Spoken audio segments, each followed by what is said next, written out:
Brand new monster, Wind Hacker. All of these hackers actually seem pretty decent at release, which is wild to think that units are usable without balance patches, but I don't want to jinx anything. So Storm is the only one of these new hackers that is an attack type unit. Everything else is support, attack, support, and support. So we got the attack. We also have the attack power leader skill on an attack unit, which wild that it's synergy that makes sense. I don't know. Someone had come to us this month is like, hey, you know what would be great? Let's throw everyone for a loop and let's make the units make sense and let them be decent on release. It's wild. Anyway, moving on, let's talk about what Storm does. The first skill is a brand. Second skill is a quad attack. Attacks all enemies 4 times. Each hit has a 50% chance to grant one of the following effects for 2 turns: decreased defense, decreased attack speed, or beneficial effects blocked. And then we have the backup code passive. This is kind of, think about this in... It's kind of like a Lydia. It's kind of like a Fire Cassandra. It's kind of like a Belinus all rolled up into one. So we've got the offsets incoming damage that may cause you to die and reflects 100% of the damage to the target that attacked you. So Lydia reflects damage. Cassandra, Theomars, things like that prevent death. Garrow prevents death. And then in addition to damage increases by 10% for each harmful effect granted on the target whenever you attack the enemy, which is kind of like Belinus in beast form. So it's kind of like a hybrid of, I mean, that's kind of how monsters and skills go. They're hybrids of different things. And he seems like a fun unit. Let's take a look. He's got the attack power, 44% leader skill. So let's take a look. Let's see what he's capable of. So we got to increase cooldowns. And then we also have Jameer, who's going to reset those cooldowns. We have only 1 speed lead on the left. We have 2 speed leads on the right. So how are these units going to be ruined on the right? I assume that the light, she's going to take turn 1. Okay, strip and increase cooldowns, but Jameer is going to reset those cooldowns right here. They still have immunity on 3 of those units, actually. And then he did not take damage from that, but he reflected the damage to Zerath, and Zerath is dead. GG Zerath. Let's see, he's going to do his multi-hits. And he's going to do increased damage on the Jameer. Not really a whole lot of damage on the Jameer. Lots and lots of debuffs. It's nice to see Zerath go down like that. He goes for the nuke, and he's just obliterated in the process. So I think that alone makes him useful against certain aggressive damage dealing comps. Oh, both players trying to play the same basic comp style. And then we've got the Anivel. All right. So turn 1 should go to the right hand side. Yep. Charming Voice.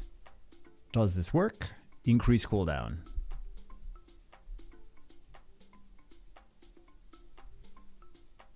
Well, let's see though. I don't know. This is gonna be kind of rough for them. Gets bombed.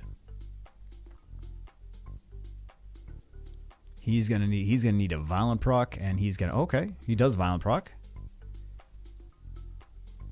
Let's see how many provokes. Do they get on the Anivel? They do get on the Anivel, which they needed. So he does not die, and he dies right there. By the way, he does not. His passive does not work with bombs. So if you bomb him, he's dead. So that is one way to counter that. You can't win them all, I suppose. Let's see, they need the Anivel because Anivel is going to cleanse everything, going to heal everything up. Although, to be honest, I think that this Water Indra is going to do a lot here. I think that's going to seal a show. Because that unit is actually... Yeah, I think that's the best of the normal element Indras. I played with him, I played with the Wind one, I played with the Fire one. I think I have all of them on various accounts, and that is the one that actually wins the most. That is the one that does the most work. Comes back from the dead, he does the AoE, water, provoke. It's actually pretty strong. Now that I'm thinking about it, I'm like, why am I not picking him more? He's done great in all the matches that I've used him. Both players really trying to take turn 1. No question about it. What gets banned? Does Ethna get banned? And the Fire Ryu gets banned. So player on the right should take turn 1 unless the Dark Art Master is crazy fast, which he is. Which he is. Wow, because that Kabila 120 base speed. So I really thought they were going to take turn 1. All right, Cyclone. And then let's see. So his cooldown, his passive is on a 3-turn cooldown. Looks like he's got some revenge on him. All right. And there we go. He does not die, and he takes Shimate down instead. Exactly what he's supposed to do. I was going to say, I feel like he's going to go down now for sure, but they went for the Vanessa. They felt like that was the reliable one. Ooh, and then you got the 2-turn here, or rather the 2-turn basically. Skill 3 and skill 2 with the Dark Art Master. And I feel like this is game here.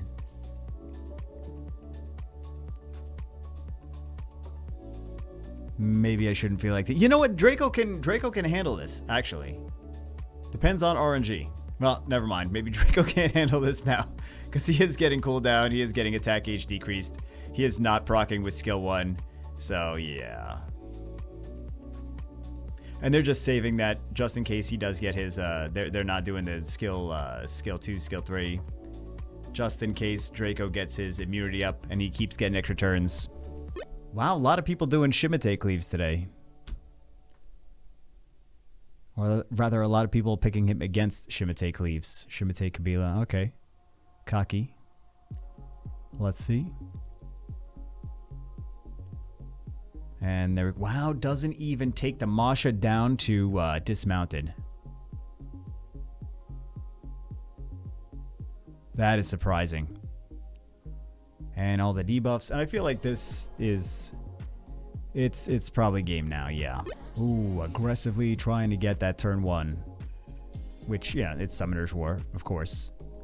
Bans out Triana. Bans out Triana. Bans out Rakuni. Not the things that I think a lot of people would have expected to get banned out. So, gets a couple silence. And remember, this light jack-o'-lantern is immune to CC. So let's see, that should take her down. Does not take her down. I stand corrected. Alright, so Sonia's down. Gets the slow. Ooh, violent proc. And Ethna is down. I like the fact that they were using the light jack-o'-lantern in there. Double puppeteers. And we got some LD5s on the other side. I wonder if that's going to be a Swift Dark Monkey. Probably not, but it seems like it could be. Yeah, so he was very fast. Yeah, and violent procs, which generally means it's not on Swift. Ooh, they got the lucky stun on the Light Sea Emperor. Alright, and didn't die from the first hit. It's a back and forth and back and forth. Immunity, invincibility, and they just concede there. First pick Heigang just ignores it and goes for cleave damage. And then decides, does Heigang get banned now? Because now they have 2 strippers in there. They could have just ignored the Yep. He gets banned now. Alright. So let's see. Let's see what happens. They go for Storm first and just completely... Why did they do that? Okay, I guess they wanted to take him down there. So they were like, you know what? I'm going to kamikaze this unit just to proc his passive? Or did they not know that that's what he did? I gotta imagine they did not know that's what he did. Yeah. That is too odd. That is too odd of a strategy.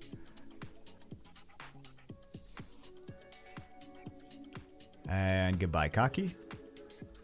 First pick Sekhmet. Not even a speed lead, just goes right into the that draft on the left-hand side, I do not. Aaliyah? Yeah, Aaliyah gets banned, and Pontos gets banned on the right.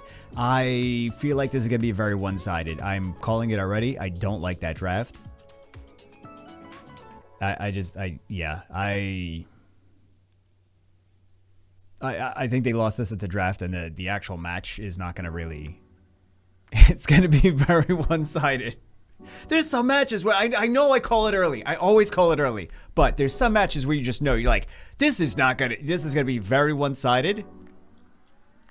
There's not really much of an opportunity unless RNG goes ridiculous, which sometimes it does. But yeah, I just feel like sometimes you could tell exactly what's going to happen at the draft phase. And I did not see this going on this left-hand side players at all. It's looking like it is very clear. Yeah, this is exactly what I thought was going to happen. All right, so we got the art mount. Oh, the LDs come out. All right.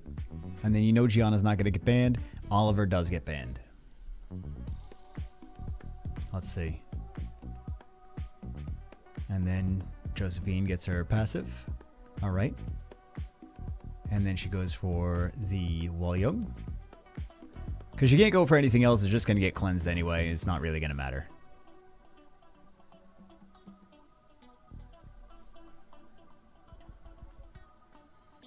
They got to get that Beast Rider down.